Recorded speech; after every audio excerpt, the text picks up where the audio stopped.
Hi guys, welcome back to Manu thoughts. ఈరోజు మనం మాట్లాడుకునే టాపిక్ నానా హైరానా సాంగ్ గురించి మాట్లాడుకుందాం. సాంగ్ చూశాక చాలా డిఫరెంట్గా, చాలా అంటే చాలా బాగా నచ్చింది నాకైతే. గేమ్ చేంజర్ నుంచి 3 పాటలు అయితే వచ్చాయి. ఒకటి జరగండి, 2 రామచ్చమచ్చ. ఈ 2 పాటలు కూడా పర్లేదు అనిపించాయి. ఈ సాంగ్ అయితే చాలా బాగా నచ్చింది. వింటుంటే మనసుకు హాయిగా ఉన్నట్టుగా ఉంది. ఆ లిరిక్స్ కానీ, టూన్స్ కానీ చాలా బాగుందనిపించింది. ఇంకా పల్లవి, చరణం బాగా నచ్చాయి. మంచి ఫ్లో ఉన్న ఫీలింగ్ వచ్చింది. తమన్ గారి మ్యూజిక్ అయితే చాలా బాగా కొట్టారనిపించింది.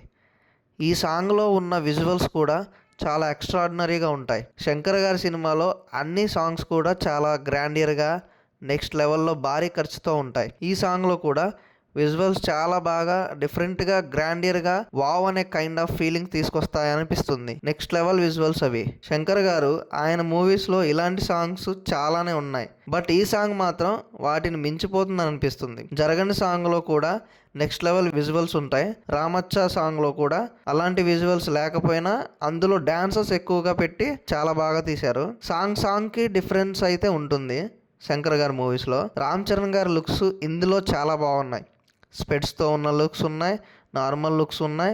అవన్నీ చాలా బాగా అనిపించింది. ఆయన లుక్స్ పరంగా ఈ సాంగ్ బాగుంటుంది అనిపిస్తుంది. ఈ కథ అంతా పొలిటికల్ డ్రామాతో ఉంటుంది కదా, అలా కంటిన్యూ అవుతున్న టైంలో, ఈ లవ్ ట్రాక్ నడుస్తున్న టైంలో మధ్యలో ఇలాంటి మంచి మెలోడీ సాంగ్ వచ్చినట్టయితే మంచి డిఫరెంట్ ఎక్స్పీరియన్స్ అయితే ఉంటుంది. పర్ఫెక్ట్ ఫ్లో ఇస్తుంది అనిపిస్తుంది. రామ్ చరణ్ గారి ఫ్యాన్స్కి అయితే చాలా బాగా అనిపిస్తుంది ఆయన లుక్స్ పరంగా చూసుకుంటే. ఇంకా కైరా అద్వానీని చాలా బాగా చూపించారు. చాలా కాస్ట్యూమ్తో కనిపిస్తారు.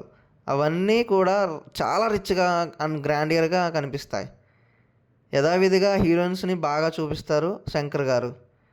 ఓవరాల్గా సాంగ్ అయితే చాలా బాగా నచ్చింది నాకైతే. ఇప్పటి వరకు వచ్చిన 3 పాటలు అయితే బెస్ట్ సాంగ్స్ అని చెప్పొచ్చు. ఇంకా సాంగ్స్ ఉంటాయో లేవో చూడాలి. మ్యాక్సిమం ఉంటాయి అనిపిస్తుంది. చూడాలి, సినిమా రిలీజ్ అయ్యేలోపు ఇంకో సాంగ్ రిలీజ్ చేస్తారో లేదో. ఇంకా ట్రైలర్ కూడా రిలీజ్ చేయొచ్చు. జనవరి 10th రిలీజ్ కాబట్టి ఇంకా టైం ఉంది కాబట్టి ట్రైలర్ కూడా వస్తుంది డిసెంబర్లో మ్యాక్సిమం. చూడాలి, రిలీజ్ చేసిన తర్వాత ఎలాంటి కైండ్ ఆఫ్ సీన్స్ రివీల్ చేస్తారు అనేది వెయిట్ చేయాల్సిందే. ఓవరాల్గా సాంగ్ అయితే చాలా బాగా అనిపించింది నాకైతే. మీకు ఎలా అనిపించిందో కింద కామెంట్ చేయండి. మరిన్ని టాపిక్స్ కోసం please subscribe to my channel.